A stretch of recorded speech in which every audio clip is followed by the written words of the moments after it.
আপনাদেরকে এক সপ্তাহ আলটিমেটাম দিলাম, এই এক সপ্তাহের মধ্যে হয় সাধারণ গ্রাহকদের টাকা ফেরতের ব্যবস্থা গ্রহণ করেন, আর নয়তো তাকে আইনের আওতায় আনেন।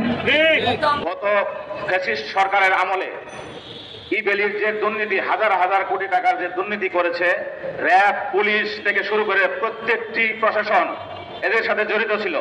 আমার ছেলে গত ফেব্রুয়ারিতে বিনা চিকিৎসায় মারা গিয়েছে।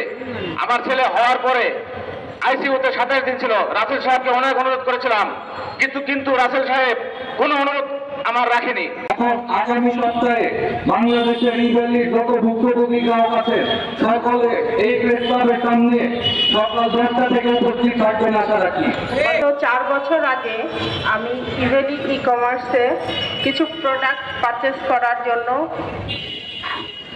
করি, কিন্তু আমি বিগত 4 বছর ধরে অপেক্ষা করেও আমার কোনো প্রোডাক্ট এবং কোনো টাকা এখন পর্যন্ত ফেরত পাইনি। আর যদি টাকাই না পাই তাহলে এর বিপরীতে যেটা আছে আমরা সেটা করব। তারপরেও আমরা ক্ষান্ত হব না যতক্ষণ পর্যন্ত আমাদের দাবি আদায় না হচ্ছে।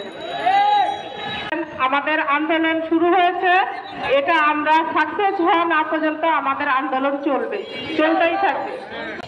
আমাদের যত গ্রাহক আছে তাদের সঙ্গে যে প্রতারণা করেছেন আপনি, এই প্রতারণার শাস্তি কিন্তু ওইটাই, আপনি টাকা ফেরত দিবেন কিনা আপনি ক্লিয়ার করে দিবেন।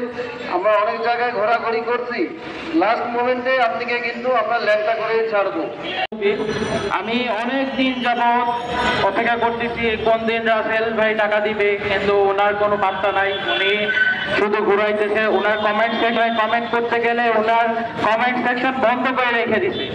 হ্যাঁ, উনি ব্লক করে রেখে দিছে। উনি কি মনে করতেছে উনি জানি না। উনি আমাদের কোনো টাকাও আপনার এই পর্যন্ত কোনো রিফান্ড দেয় না। উনি ওনার থেকে টাকা আদায়ের জন্য আসলে আমাদের করণীয় কি?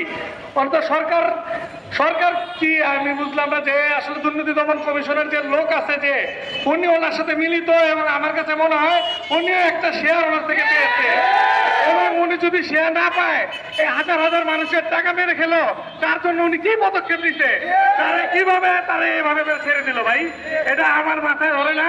আমি চাই তারা বিচারের আওতায় এনে এবং প্রত্যেকটি মানুষের টাকা দেওয়ার অনুরোধ করছি তাকে। জেল থেকে বেরিয়ে খোলামেলা ঘোরাফেরা করতেছে, লক্ষ লক্ষ মানুষের পাওনা টাকা পরিশোধ না করে বিলাসবহুল জীবন যাপন করছে। কিন্তু এই বর্তমান যে উপদেষ্টা আছে এবং আইন মন্ত্রণালয়, স্বরাষ্ট্র মন্ত্রণালয়, আমরা সবার দৃষ্টি আকর্ষণ করছি অতি দ্রুত একটা ব্যবস্থা নেয়। আপনারাই বলবেন যাদের বিরুদ্ধে ওয়ারেন্ট জারি করা আছে তারা কিভাবে এখনো উন্মুক্ত ভাবে এই চলাচলটা কিভাবে করছে। আমাদের সোনার বাংলা,